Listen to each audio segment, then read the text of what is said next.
Couple of things first about the next couple of class periods. So our first exam is actually a week from today, and it will cover the first two chapters plus whatever part of chapter 3 we get through today. Then 2 days from now, Thursday, I'm going to go over some more problems and we'll do some review from those chapters, okay? Try to get you prepared for that exam. This semester, that exam is one period earlier than it normally is because of the unfortunate placement of the assessment day, Thursday the 20th. So we can't do anything that day. We're not meeting that morning. For lab today, tomorrow, if you would come to the lab, that would be great. We'll be finishing our PTC gel, and yeah, I think that's it on that. So what I'm going to do now, I asked you to do these selected problems from chapter 1 for today, and I'm going to go over some of them, not all of them, but if you have, I just want to make sure you understand some of these particular things especially, but if you have questions about any of the others, please speak up and tell me, and we'll talk about those too. Okay. All right. So I'm gonna jump right to number 9. 1.9 says the DNA extracted from a bacteriophage, that's a virus, contains 16% A, 16% T, 34% G, and 34% C. What can you conclude about the structure of this DNA molecule? Well, the answer is that you can tell it's double-stranded, and the reason you can tell it's double-stranded is because the amounts of A and T are the same and the amounts of G and C are the same, right? Which is what is always the case in a double-stranded DNA molecule, a completely double-stranded one. Anyway, stop me if you have any questions, okay? Otherwise, I'm just going to roll through. Okay, number 10 is sort of the other situation. You have a bacteriophage DNA where the A and T amounts are not the same and the G and C amounts are not the same as each other. So A is 20%, T is 34, G is 35, C is 11. That's weird, right? This is the one that I'm sure 9 is easy to understand, but 10 may be a little bit, what the heck does that mean? Well, it simply means that it's double-stranded, so if I've got A, G, A, T, C, C, G, A, you can just see looking at that the percentage of A is much larger than the percentage of T, right? So when you see unmatched numbers like that, that implies single-strandedness in the molecule. Now, one thing you'll notice about the problems in this book, they take you beyond what the material actually explains, okay? That can be a little challenging, but that's okay. I like that. All right, that's going to help you push past rote comprehension or even memorization. All right, 116. Let's go there. So, by the way, can you all see this, or is the screen in your way? You can see it? Okay. If I get too close to the screen, you're not going to be able to see it, so tell me if I accidentally do that. All right.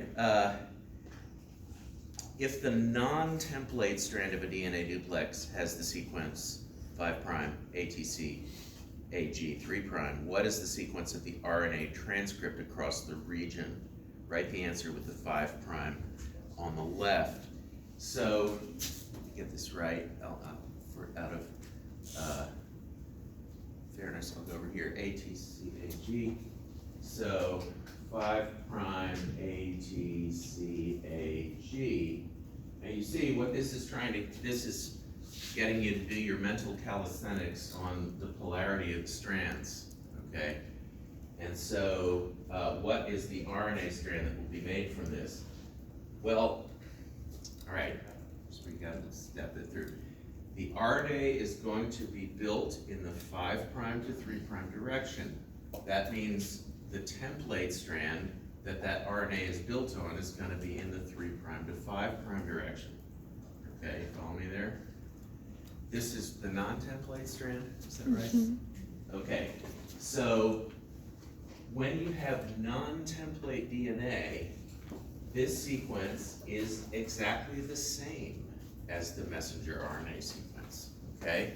So the template strand of the DNA would be the opposite strand, which is this. See? And so this is the template, so the RNA is built on that, and it turns out in this example that the RNA looks exactly like that DNA, except that the T's are U's. So this is 5' A, U, C, A, G, 3'. Follow that? I did that right, didn't I? A, U, C, A, G, yes. Okay. All right, 17. Now 17 begins to get into probability issues. And this class, the first 5 chapters of this class are loaded with probability issues. So let's take a look at this. A duplex DNA molecule contains a random sequence of the 4 nucleotides with equal proportions of each. What is the average spacing between consecutive occurrences of the sequence? And then it gives 4 bases, A, T, G, C, between a 6-base one. All right, these turn out to be really simple, but notice the conditions in this question. There are 2 conditions in order for the math to work this way. One is that it's a random sequence, and the other is that you've got equal proportions of the 4 nucleotides. So the equal proportions part is really critical. So the answer is always 4 to the power, where n, the power, is the same as the number of bases you're looking at. So in the 4-base sequence, it's 1 over 4 to the 4th is 1 over 256.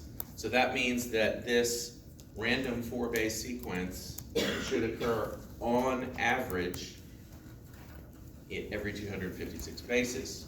Now, you can answer the question if they say, well, it's 1,024 bases long. That happens to be 4 times 256. So that means that there would be 4 of those sequences in there on average. It's an average. So an actual 1,024 base sequence may or may not have 4 of those, but on average, they will. Does that make sense? And then when it's 6 bases, it's simply 1 and 4 to the 6th, which is a bigger number. Okay? But this is when the 4 bases occur in equal proportions.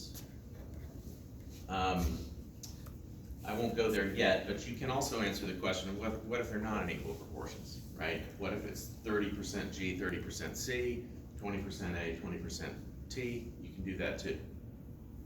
All right? Won't do that right this second though. Okay, I think we're jumping to the end now. Let's see. Yeah, the last 3 that I assigned you. So 27.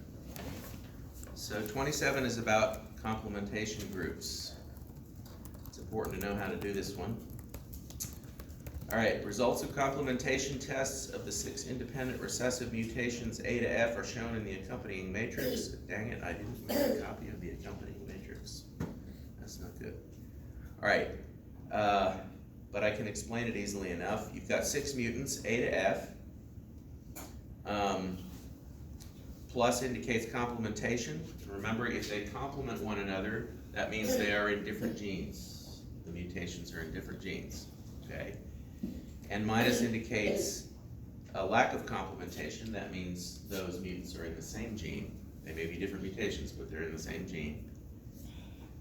Classify the mutations into complementation groups and write the names of the mutations of each complementation group. Okay, well, in this matrix, it turns out that mutant A has minus signs with D and E. So anywhere you see A, D, and E crossing over with each other, there's a minus sign. And so that means that's a complementation group, A, D, and E. They don't complement one another, and so they're in the same gene. A complementation group is a group of mutations in the same gene. Everywhere else on that chart, there are pluses. And so that's all the other letters. That's B, C, and F. So those are independent mutations. They're in different genes. There are no more multiple mutation groups here. So each one of those is a group by itself.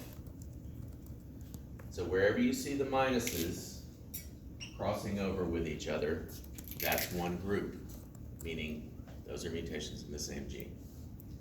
Does that make sense?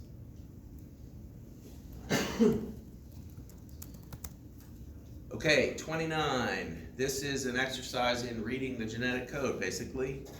Coding sequence in the messenger RNA for amino acids 1 through 10 of human phenylalanine hydroxylase is, and they show it to you there.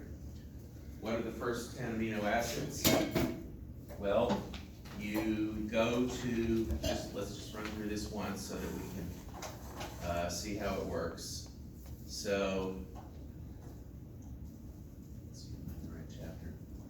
No.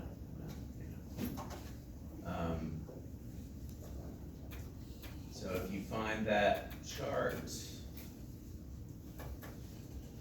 and no, I will not ask you to memorize the chart. There we go. Oh, not the chart. It's in the chapter 1 slide. I'm sorry, thank you. I think I'm prepared and then I'm not. Okay.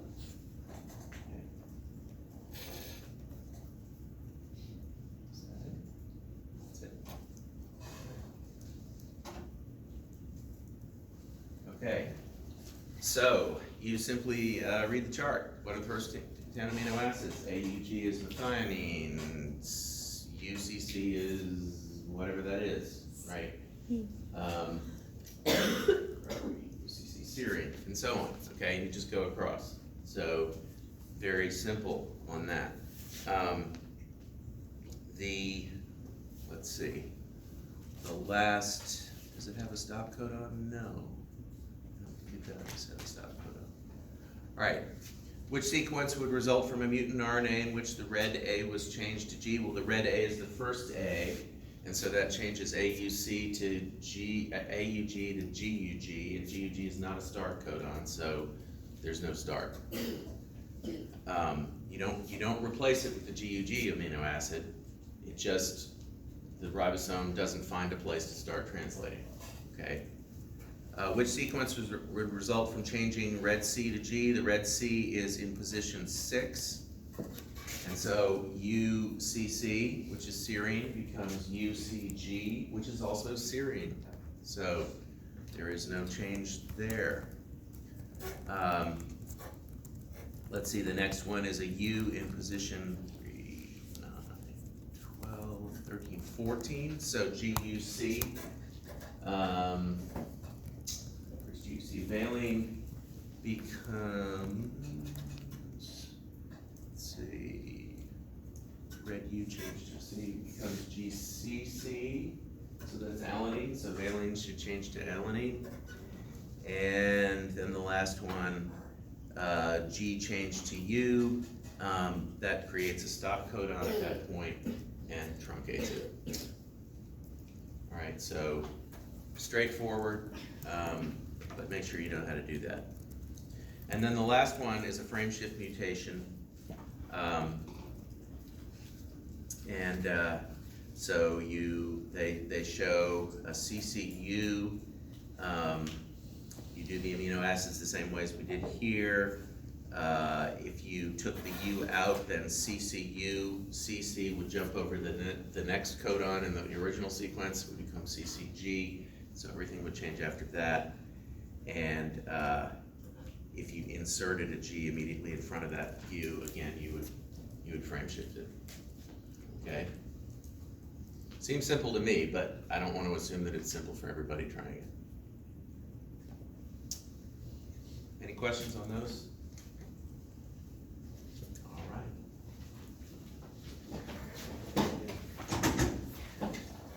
Okay, well, let's go back to slides then.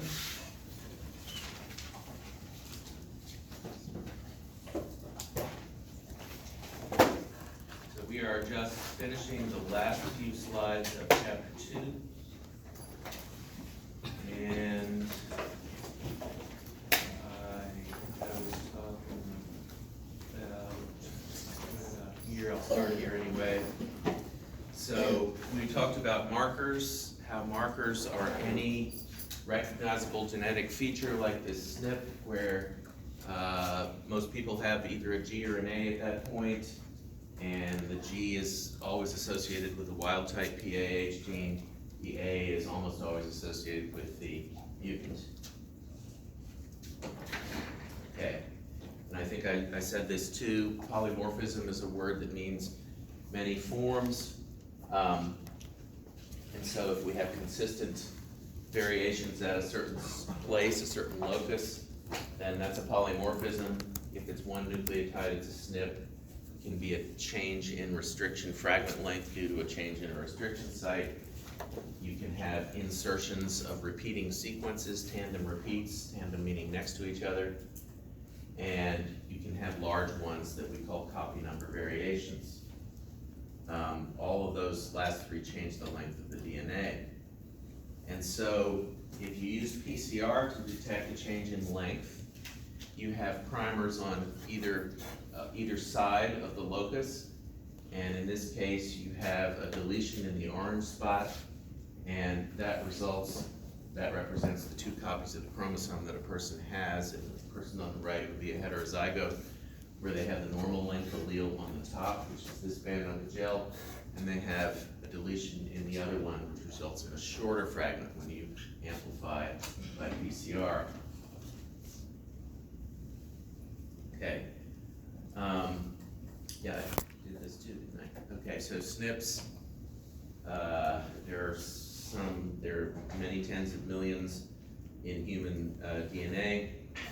And I talked about the SNP chip, where you have little chunks of DNA fixed to a slide or a chip attached, and you have each allele represented. You break the person's DNA up, you label it, and it will hybridize wherever it matches. And this indicates whether they're homozygous for one of the SNPs, homozygous for the other, or heterozygous, by which spots light up on the chip. All right, we can also use RFLPs, although again, this is a technology that's fading out because it's so much slower and not scalable like those chips are. But we will do this in the lab. And so you can define the ends of a fragment by cutting with a restriction enzyme. And let's say on the wild type allele here on the left, there's a EcoR1 cuts it that in the middle. And so you normally would get two fragments. But if you have a SNP that changes that EcoR1 site in the middle only, then there is no cutting there because the site's been altered. And so you get a large band. And so this would be the allele on the left, and this would be the allele on the right. I just want to point out that on the previous slide, the ends of the fragment were defined by PCR primers, all right? On this slide, the ends of the fragment are defined by the restriction enzyme itself. You can do it either way, if there's a restriction site there. The beauty of, one of many beauties of PCR is that you can put those primers anywhere, okay? You don't have to have a restriction site there. For this, you do have to have a restriction site there. But in both cases, there's a restriction site in the middle that gets altered by the SNP. Okay, we can use the dominance recessive terminology to describe these allele changes just like we do any other trait. RFLPs are codominant by definition. Codominant simply means that you see both traits in the individual. We'll come back to that in chapter 3. So dominant is when one trait is all you see in the heterozygote. Recessive is where you have to have both recessive alleles, two recessive alleles, to see the trait at all. Codominant means if you're heterozygote, you see both traits.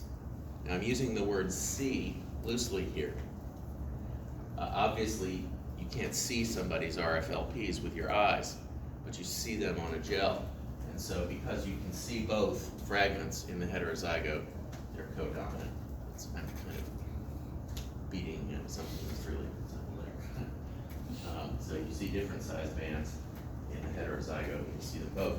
There is a little detail in this slide that's kind of worth noting about bands on gels, and that is, if the person's homozygous for this fragment, you see how they drew that band a little fatter, also homozygous for this one, than when they're heterozygous. The bands in the heterozygote are thinner.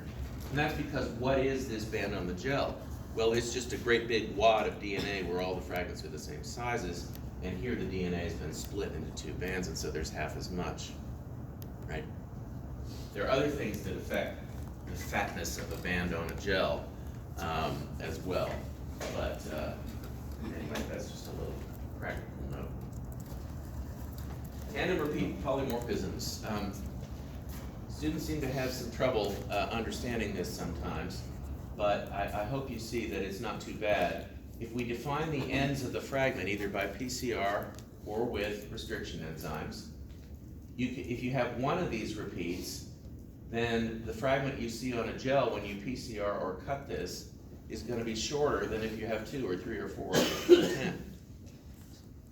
So a tandem repeat polymorphism is a polymorphism that differs from one person to another by the number of that repeat sequence that's in between the ends.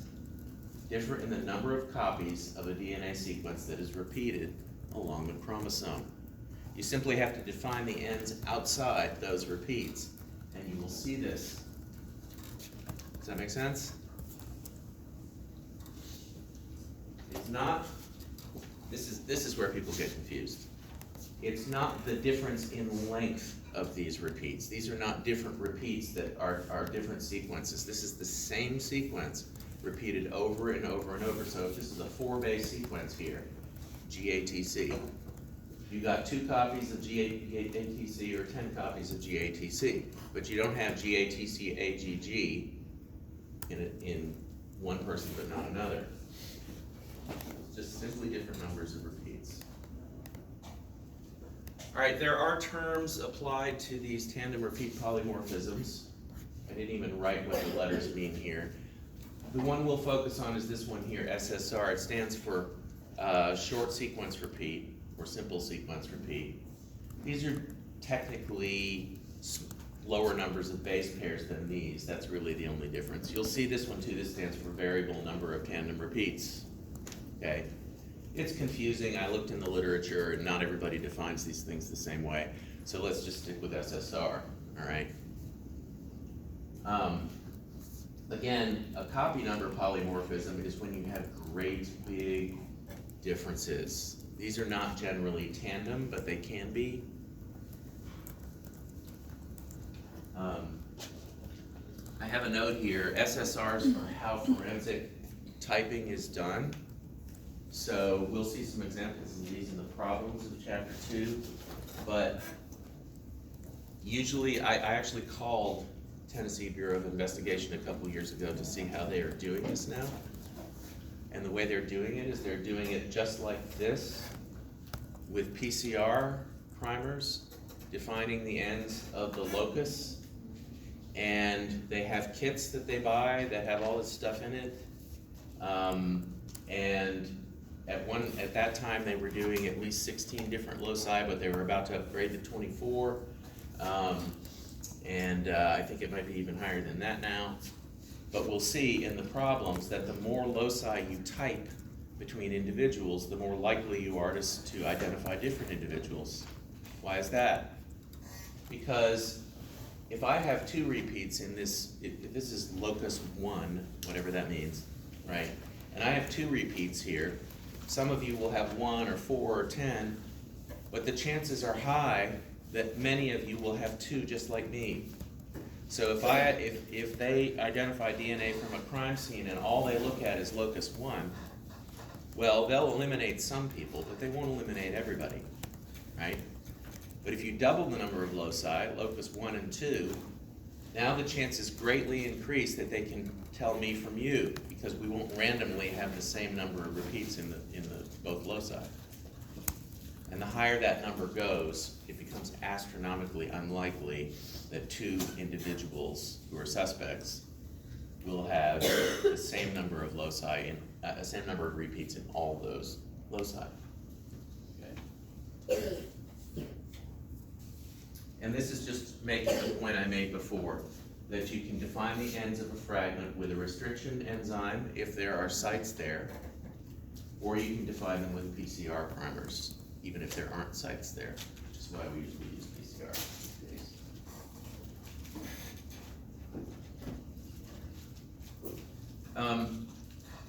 DNA fingerprinting is a general term used for this forensic analysis, and I guess the connection is obvious. A fingerprint is a unique physiological feature for each person. But if I leave my fingerprints at a crime scene, the only way they can tell it's me is if they have my fingerprints on file, right? In other words, they have to have a reference. They do have my fingerprints on file, by the way, because I worked with radioactive cesium source at St. Jude, and in order to do that, you gotta have the feds come in and fingerprint you so you don't, tuck the cesium in your briefcase and run off and die of cancer before you blow everybody up. Anyway, stupid example, I guess. But DNA is the same way. It's fine to collect DNA and do PCR at a crime scene, but you have to have somebody to compare it to. You gotta have a reference sample. And that's the tricky part of forensic DNA analysis, a tricky part, because if Amanda commits a crime, if I commit a crime, and Amanda didn't commit a crime, and they collect, if we're both suspects, all right, and they collect the crime scene DNA, and they put that in a tube and they take it to the lab to do the PCR, and we're suspects, so they come to us and they take our DNA as a reference sample. What they have to be really careful not to do is get those 2 things anywhere near each other in the lab. Because if my DNA or her DNA that are collected as reference samples in any way cross-contaminate the crime scene DNA that comes into the lab, the PCR will find it, because PCR is very good at pulling the needle out of the haystack. See what I'm saying? So what does that mean? That means you have to have separate hoods, separate pipettes, separate tips, separate reagents. Everything has to be 100% separated between the crime scene sample and the reference sample. And this is why not just any lab is allowed to do this. They have to be certified for this kind of work. And it's also why sometimes they send samples, if there's a really difficult case where it's hard to tell, they'll send the samples to several labs and see if they get the same answer back from all of them. But these labs have to be super high quality in terms of keeping things pure and clean and separated. Anyway, this is an automated output instead of a gel, but it works the same way. And what you see, here's a locus up here, and actually these are a bunch of loci. Each one of these bars is a different locus. And so where you see 2 peaks, that's a heterozygote. Where you see 1 peak, that's a homozygote. But you have to be careful, like look down here, this red one, the second one. There's a great big tall peak, but there's a tiny little bump right there. This tiny little bump is the other locus. Okay, these are separating by size also. And so this is simply a visual readout of a gel band. And so you see the second peak is tall here, the first one is essentially non-existent, but here they're both about the same.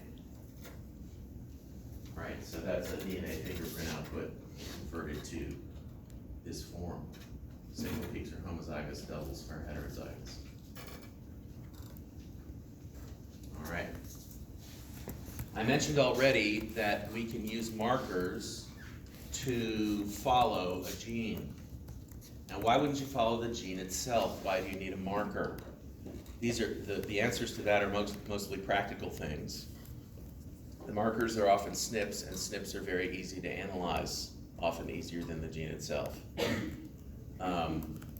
We may not know the polymorphism in the gene, but we do know the polymorphism that associates with the gene. So anyway, if D is a disease locus, a locus where mutations cause a disease or polymorphisms can cause a disease, and we have all these other lines along the chromosome that represent SNPs that we know about on the human genome, then SNPs that are very close to this D disease gene will tend to be inherited with it. The closer they are, the more likely they are to be inherited with it. Now we'll see in a later chapter, but you may remember in meiosis, when we form gametes, there's crossing over between chromosomes. Remember that? We're going to talk about that again. That crossing over is more likely to occur between spots on the chromosome that are widely separated than spots on the chromosome that are close. And that is why genes that are loci, polymorphisms that are far apart, tend to be separated in inheritance, whereas those that are close together tend not to be. So if you got markers down here, that's way far away from this D gene, and there's going to be a lot of crossing over occurring in between those during meiosis, and that means that you're not always going to inherit this marker down here with this D gene, even though it's on the same chromosome. All right? But these ones that are right up next to it are hardly ever going to be separated from the D gene by crossing over because they're too close to it. If that doesn't make sense, it will make more sense later. Okay, closer a marker is to the disease gene, the closer the linkage, that's the term we use. The SNP is linked to the D gene, and the more likely it is they'll be inherited together. We'll come back to that idea a fair amount. Okay, problems. So, these are the problems for chapter 2. As I said in my email yesterday, this is a revised slide from the first copy of these slides you got. So don't go by that first one, go by the one I sent yesterday, okay? In the solutions manual, the solutions manual is the 8th edition, and our book is the 9th edition, and so there's a failure to correspond in the problem number with the ones 16 and later in this chapter. So I've given you SM in the solutions manual, so 220 in the solutions manual is the same as 216 in your book, and so on. Now 3 of them don't have any SM solutions, but I gave you a handout that I made that does have them in there. All right, I realize this is very short notice, and I apologize for that, but if you would do your best to look at these before Thursday, I will go over them Thursday as part of our review, okay? You'll still have another 5 days until the exam to keep working on them if you can't get to them by Thursday. And so I'll try not to let that happen again where it's so compressed. But anyway, we will review at least some of these problems in class in 2 days. And so see if you can get to them. And even if you can't, there'll be another 5 days before the exam, and you can still ask me questions. Okay? So good.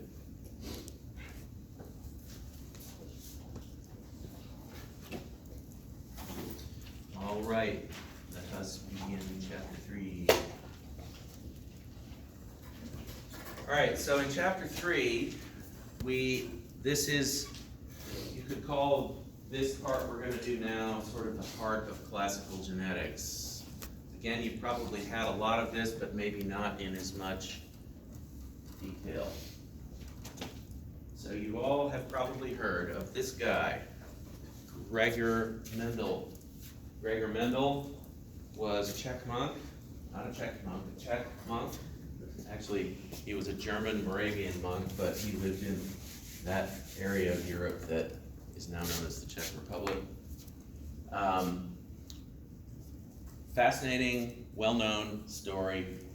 He studied inheritance of traits in garden pea plants in this very garden shown in this picture. He was probably OCD because he did thousands and thousands and thousands of these until he got statistical validity. The key thing about Mendel is, well, he published his results in 1866, but not very many people heard of them until around 1900, when people suddenly went, oh wow, this guy was on target, okay? In the meantime, interestingly, Darwin came out with his thing, and so people didn't put two and two together until 35 years later. But anyway, key thing about him is that he was trained in physics and math, especially probability and statistics, and that was critical to understanding inheritance. Up until this time, people thought about, people had thought about inheritance for ages, literally ages. I mean, I always refer to the story in the Bible of Jacob. If you remember, Jacob was supposed to marry Rachel, and she got, her dad switched her for her sister, Leah, in the night, and he woke up and he was married to Leah instead of Rachel, and he still really wanted to be married to Rachel, poor Leah, and so really, actually, truly a sad story, but he was working for his uncle Laban, and so Laban was, both of them were kind of sneaky, slimy people in their dealings, Jacob and Laban, and so they were always trying to rip each other off, and Laban said, okay, well, you can marry Rachel, but you got to work for me for another 7 years to do that.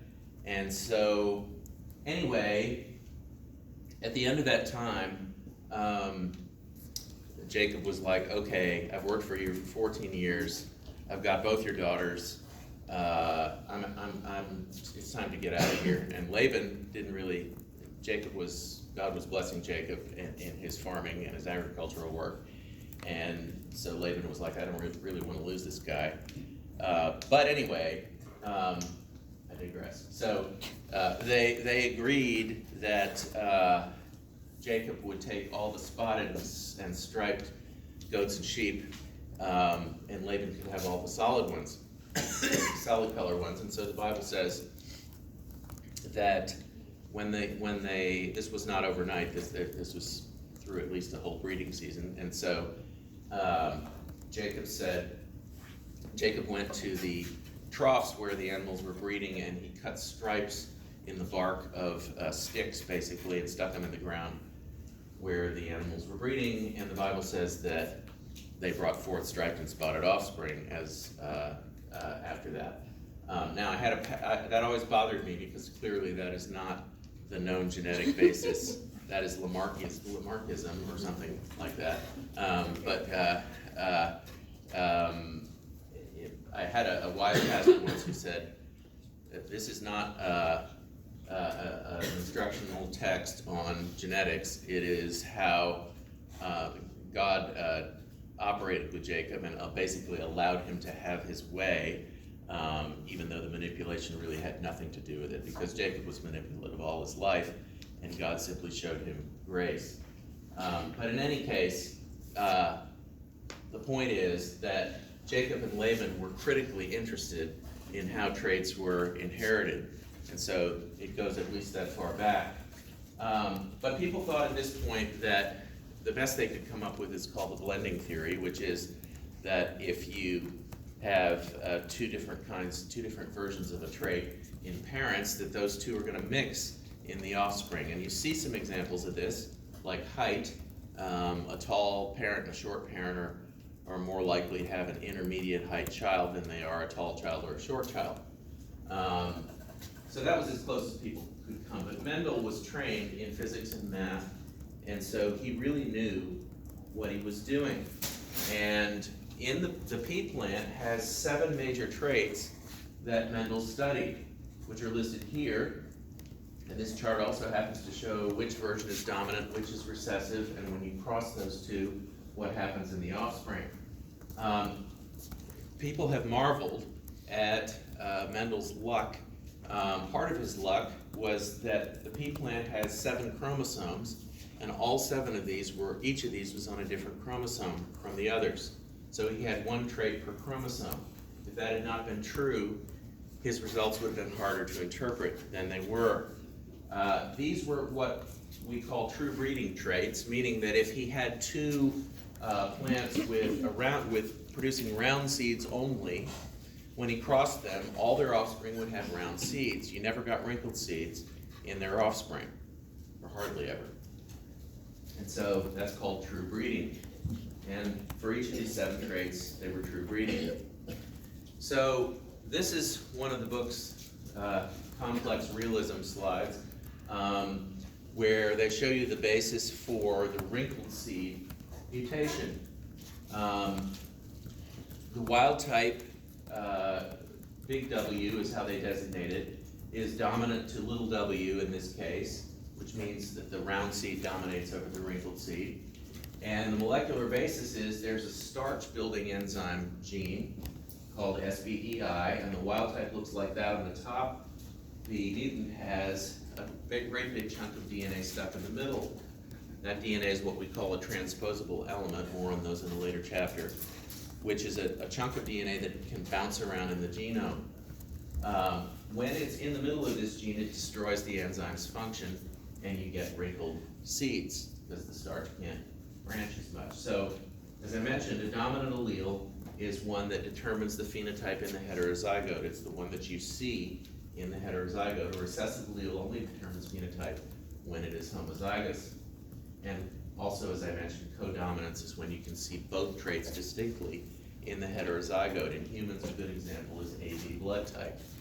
So almost always these codominant things are molecular traits, things that you see with a lab test. Heterozygote is round, so roundness dominates. And I have this rather wordy note, which is kind of unavoidable. Terminology in genetics for alleles can be incredibly confusing, and this is a good example. So, in general, the capital letter is the dominant version, okay? The recessive version is indicated by a small letter, but notice that they use W, like for wrinkled, instead of R for round, which is just sort of stupid, but that's what they do in this book. You will read other texts where they use R instead of W. The problem is there's not really a convention for all of this, but there does tend to be a convention within species. So when we do fruit flies, you'll see that the wild type, the normal allele, is designated with a plus, okay? But that's just fruit flies. So you just kind of have to pay attention to the individual case in terms of how they are naming and indicating the alleles, okay? Capital form always represents the dominant phenotype, regardless of what letter is used. So there's the terminology. Okay, just a little more on this. I mentioned the transposon gives you your mutation. Yeah, that just explains the basis for the mutation, which I already talked about. Okay, now here's the sort of the big stuff. All right, so Mendel's foundational experiment was something called a monohybrid cross, where he took a dominant and a recessive version of any of those 7 traits, in this case, round versus wrinkled seeds. And he would take true breeding round plants and cross them with true breeding wrinkled plants, wrinkled seed plants. It's easy to cross. One of the reasons this is a great organism for these studies is because it's really easy to do the crosses. You simply take a paintbrush type of thing and get pollen on it, and you remember flowers and angiosperms have the male and the female, right, parts. And so you brush the pollen on the stamen. You can self-fertilize these too. So you can take the pollen from a plant and brush it on the female part of the same plant and produce seeds that way. In this case, he's taking, it might be two different plants, but they're all true breeding. All right, so the key thing was, first of all, in the F1 generation, that's the term we use P for the first generation, the parent generation. F stands for filial, which comes from the Latin for sons. Sorry, before feminism, right? The F1 generation, all the seeds were round, and this was true no matter what trait he was looking at. In the F1 generation of these traits, the dominant trait was the only thing you could see. Now, it's hard to see with seed shape, but another trait he looked at was basically the height of the plant, so tall and short. So if you crossed a tall and a short and the blending theory were correct, you would expect to see medium height plants in the F1 generation. But he didn't see that. He only saw one of the two traits in the F1 generation. All right, so the question then immediately arises, is the wrinkled trait gone? So in the F1 generation, you don't see it at all, which is really weird. It's like it just vanished. So he takes two of these F1 plants and he crosses those, F1 times F1. In the next generation, the F2, out pops the wrinkled trait again, in 1/4 of the plants on average. And again, our realistic book gives you actual numbers from his experiments, 5475, 1850, 3 to 1, more or less, all right? So it showed the wrinkled trait was still present in the F1 generation because it came back out in the F2. We call this 3 to 1 the phenotype ratio, where phenotype is the trait, 3 round to 1 wrinkled is the phenotype ratio. And here's all 7, and you see that they're very close to 3 to 1. When he does this. So here are his observations from monohybrid crosses. F1 hybrids express the dominant phenotype. In the F2, plants with the recessive trait reappear. And in the F2, the ratio of dominant to recessive is 3 to 1. That was consistent. Remarkable, you have to understand the context here, okay? Prior to this, nobody can make any sense out of this. And suddenly, remarkable consistency. Okay, amazing. But he knew what he was doing with statistics. All right, so the genetic explanation, of course, is that the true breeding plants are homozygous for whatever the allele is. So 2 big W's, 2 little W's in the parents. You cross them, each parent can only provide a big W in the one case or a little W in the other. Those are the only options. And so all the F1s are heterozygotes. And you see the dominant trait, and they show a little gel as though they were looking at those bands for those genes. And then the F2, you cross them, and now the heterozygotes each have both possibilities, the big W and the little w. And so these are the options on how they combine. Now this little square diagram is called a Punnett square. Probably heard this too. It's just a little mapping technique that enables you to see how the alleles come together. In a monohybrid cross, it's really simple, but when you get to more traits, it's not. So this big W can cross with this big W or this little w. The 2 little w's can come together, or you can get the heterozygote. And so this gives you a 1/4 chance of being homozygous big W, a 1/2 chance, 2/4, of being a heterozygote, or a 1/4 chance of being a homozygous recessive. An important thing that he noted in here is that it didn't matter whether the dominant trait came from a male or a female, pollen or egg. It didn't matter if the recessive trait came from a male or a female. So the sex of the fertilizing entity made no difference in the numbers. And we'll see that that is a trait of things that are carried on autosomes. That is not the sex chromosome. So this is what we call the genotype ratio, 1 to 2 to 1, where you've got a quarter and a half a quarter.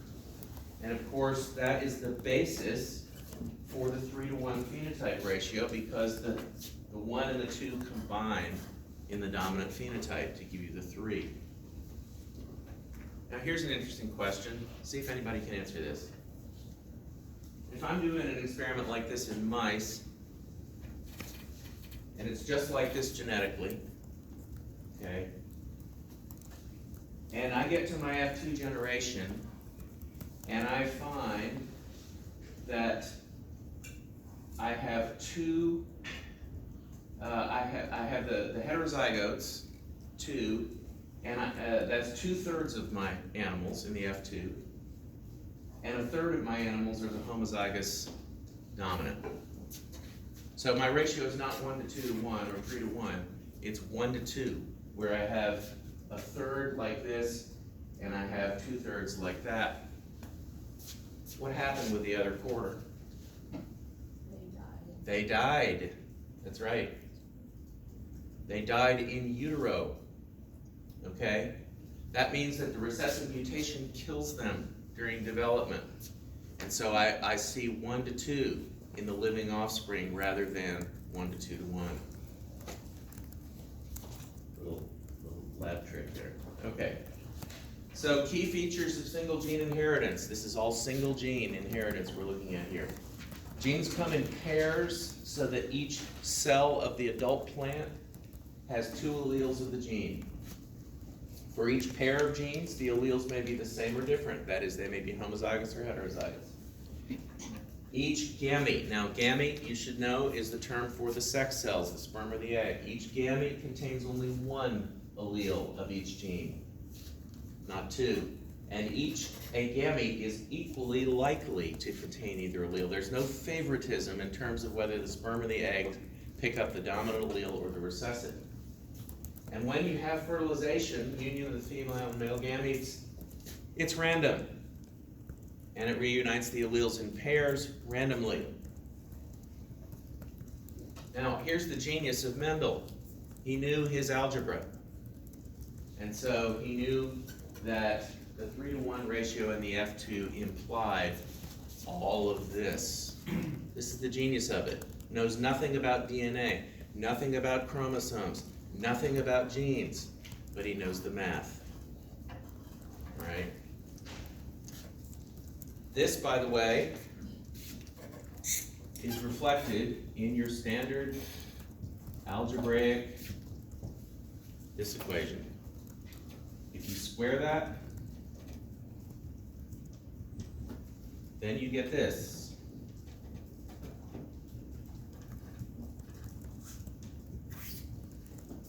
See that? The coefficients of these are 1, 2, 1. If P represents the dominant allele and Q represents the recessive allele, it all fits. But you see, P and Q have to be able to float independent of each other in order for this to happen. They can't be interdependent. They have to be independent biologically.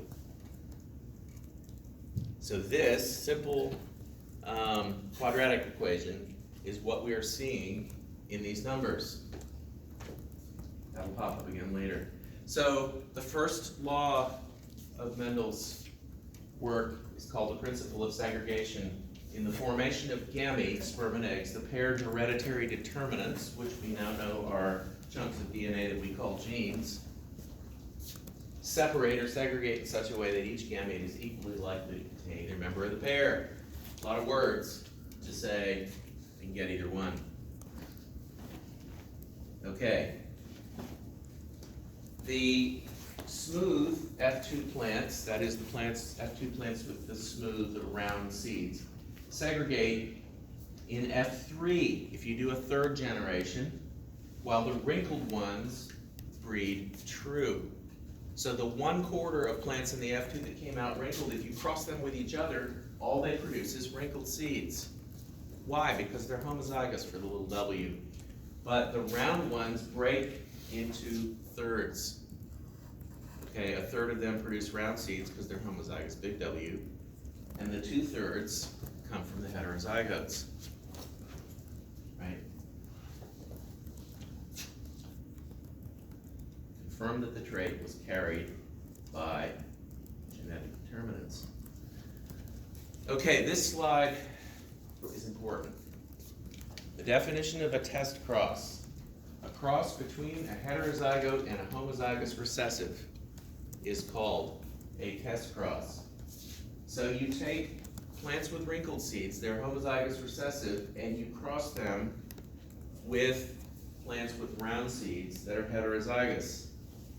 So the question you're asking with these experiments is, how do we know whether the round seed is homozygous or heterozygous? Because you cannot tell by looking.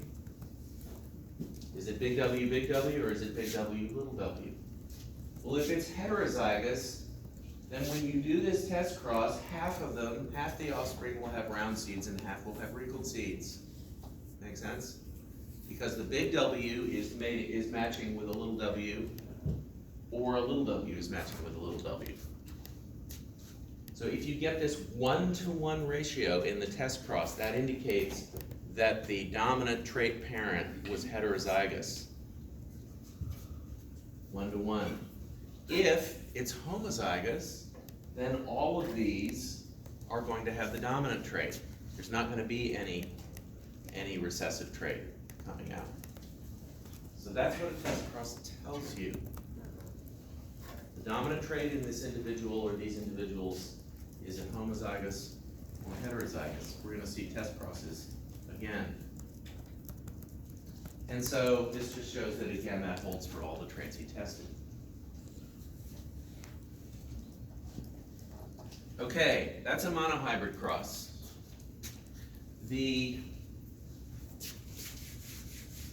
If you now look at two traits instead of two true breeding traits instead of one, that's called a dihybrid cross.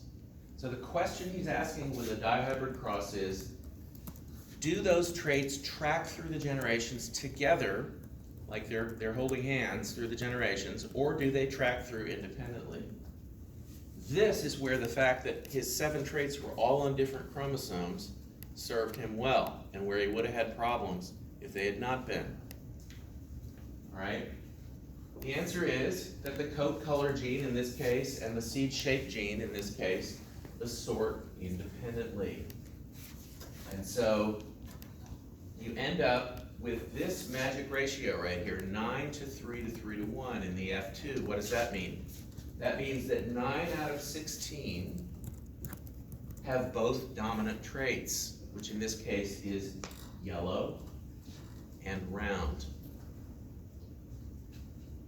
3 out of 16 have one of the dominants and the other one recessive. And there's 2 options for that, so there's 2 3s here.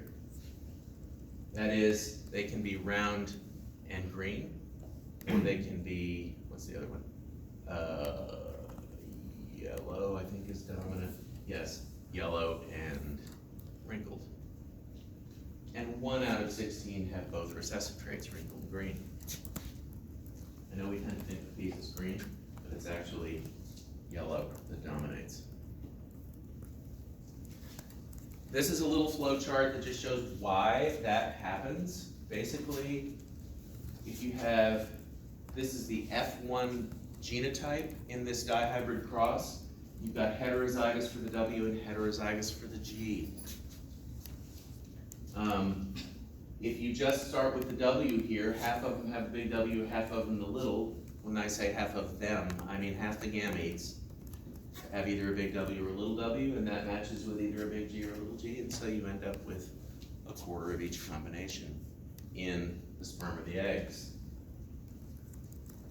So the 4 kinds of gametes are produced in equal proportions, and here's the big chart that shows you the whole dihybrid cross, where you start in the parents with homozygous dominant or recessive.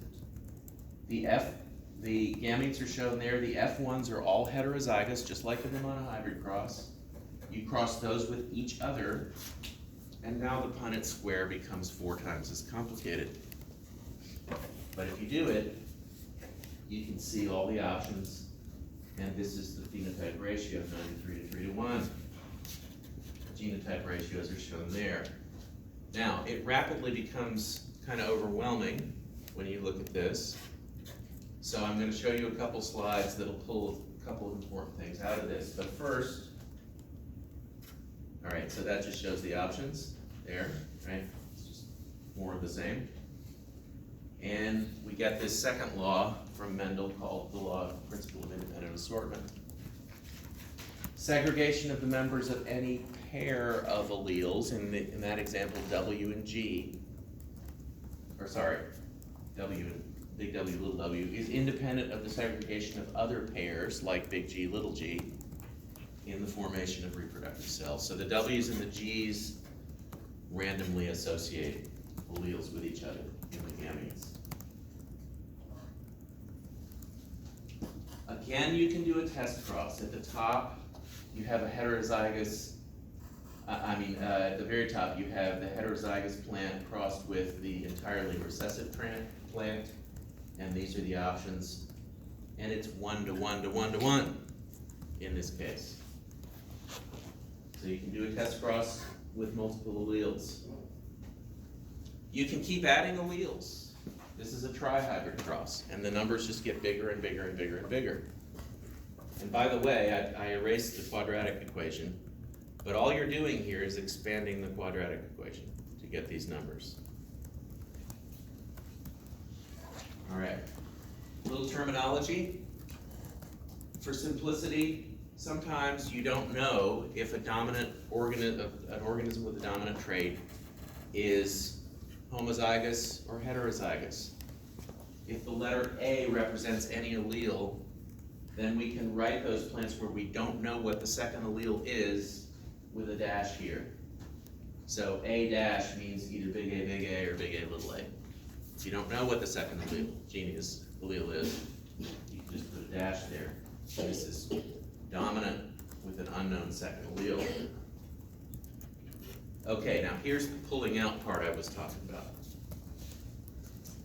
So in any multi-hybrid cross, the probability of any combined genotype or phenotype resulting from the cross is a product of the individual probabilities. Well, that's a mouthful too.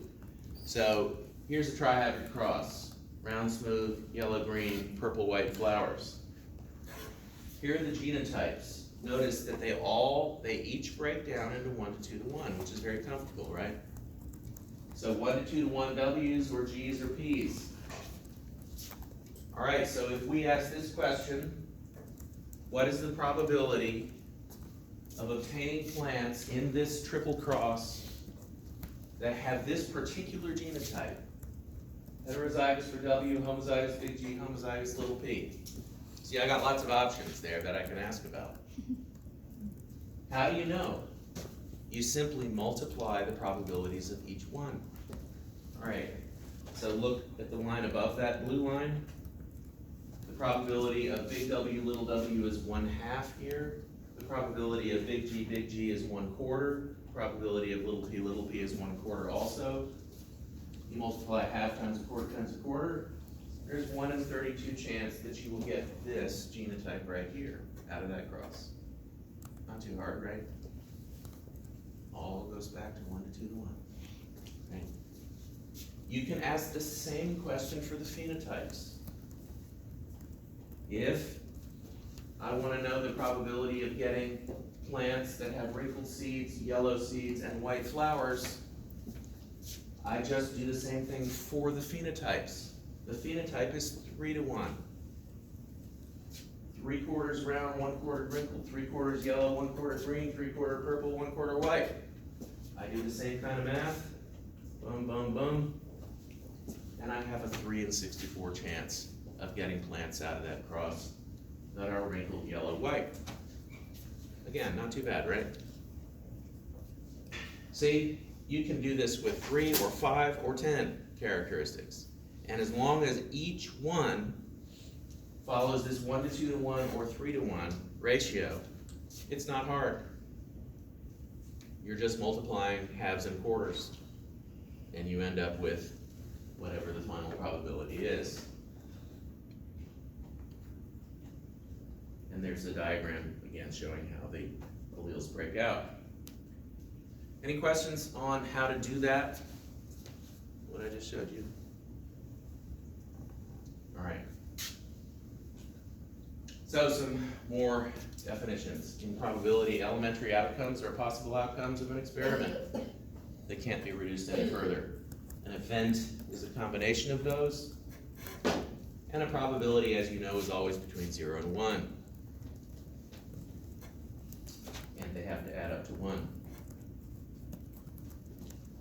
So this diagram focuses on the fact that you have independent fertilization going on. That is, any sperm with its allele combination can fertilize any egg with its allele combination. And this is how you get your 1/4 each. And so we have actually two different kinds of independent events going on here. There's the independent segregation of the alleles to the gametes, and there's the independent fertilization of the gametes with each other. Remember that in probability, if you want to know the probability of 2 or more independent events, you multiply the probabilities of the individual events. That's what we just did a slide or two ago with those ratios. And so independent events multiply. Now we'll see later that there's a place for addition as well. But when you have independent events, you multiply the probabilities. Right? So there's a half chance of segregating an A1 up there. There's a half chance of segregating a B1. And so the chance of getting an A1, B1 is a half times a half, which is 4. Okay. All right. Just a few minutes to talk about pedigree diagrams. I'm sure you've seen these as well. Here's a little table or chart that shows you how we make these diagrams. Round is a normal female, square is a normal male. There's some kind of justice in that, I guess. Normal, gender unspecified. We don't know the gender. Turn it on its side, it's a diamond. An affected individual, we color in the symbol. So a lot of times it's in black and white, so it'll just be a white symbol or a black symbol. And so forth. Now, in order to show a mating, you put a horizontal line between the two. Notice this is not synonymous with marriage, okay? Not that you need to be told that, but it isn't. Mating between relatives, 2 lines. We're gonna see examples of that. We number the generations with Roman numerals. The siblings are all connected by a supervening horizontal line, and then the individuals come down from that. You can even have designations for twins. So remember that Mendelian ratios, these 1 to 2 to 1, 3 to 1 things we're talking about, those are averages over many generations.